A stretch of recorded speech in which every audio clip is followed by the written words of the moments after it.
It's my pleasure to introduce the Minister of Health and Social Services for the Northwest Territories. He's a member of the Legislative Assembly for about 10 years and is the minister, like I said.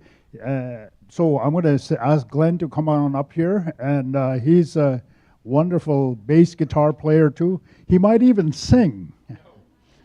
Maybe not. Thank you, Glenn. Thank you, Paul. Thank you, Evelyn. I play bass guitar, so I never have to sing.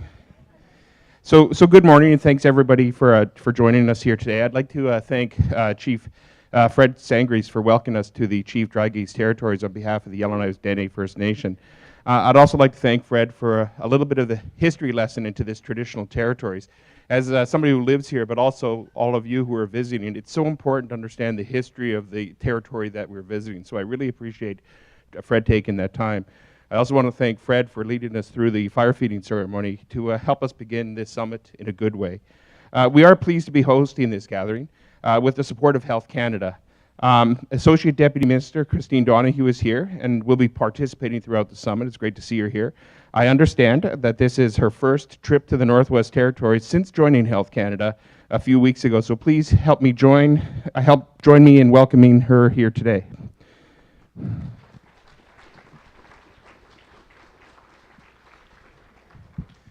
So this room is full of amazing people. I know many of you, some of you I don't know. Hopefully I'll get to know you a little bit better over the next couple days.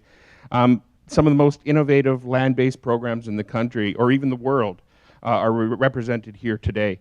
The Department of Health and Social Services believes, and research supports this, that relationships with the land are key to improving the physical and mental health and social well-being, especially for Indigenous people.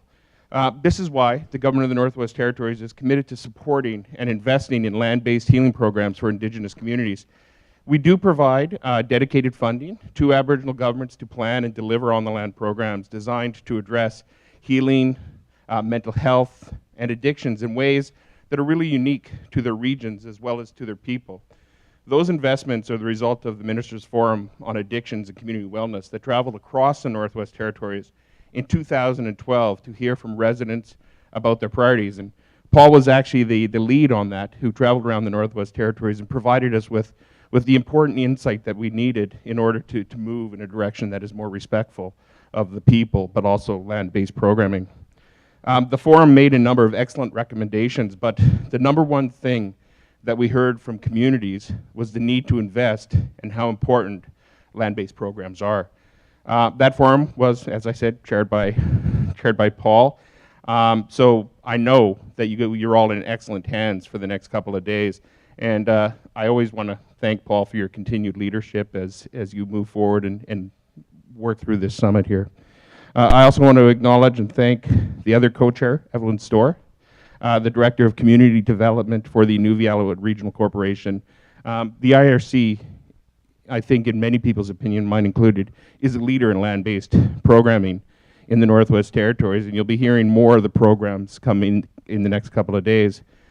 So thank you, Evelyn. We're delighted to have you here with us, and thank you for helping us here today.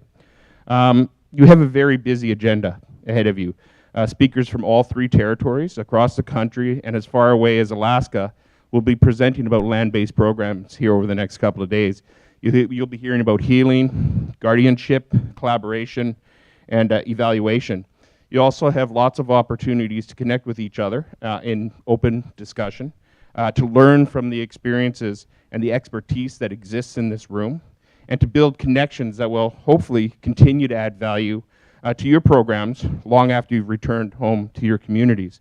And of course, you'll have chances to get out on the land and learn more about this particular community and this particular region. I'm much more interested in being a listener in this room than a talker, so I'm going to try to keep this short. And Norman Yakalaya is here with us, and he knows I'm not very good at keeping things short, but Norman, I'm going to try. Before I go, I do want to acknowledge some of the people who helped make this gathering possible. We were fortunate to have an advisory committee with representatives from all three territories to help guide the planning of this summit. Not all of them are able to be here in person, but they contributed a lot of their time and insight. So I do want to take a little bit of time to recognize their efforts. Katie Johnson from the Yukon, Gwen Healy and Sandra Inuktik from Nunavut, Megan Eder, Jess Duncan, and Steve Ellis from the Northwest Territories. I also want to acknowledge Jen Redford. She's here somewhere in the room. There she is. Who worked with all of the speakers to help coordinate this amazing agenda. Jen lives in the Yukon now, but she is from the Northwest Territories, and she can move back anytime she wants, and has focused her academic research on the importance of land-based programming. We're so proud of her accomplishments and happy that she's able to work with us on this event. I'd also like to thank the Association of Communities who have partnered with us on the administration end, which most of you don't see, but it's incredibly important. We're grateful for their continued support and partnership. And finally, and most importantly, I want to thank each and every one of you for being here today. It's a long way to travel for some of you. It's a very busy time of year. Your participation is the reason for this gathering, and I'm so glad that you were able to find the time and join us here today. So I wish you all the best for a great few days together, and thank you so much for coming to Yellowknife to have this important conversation. Thank you.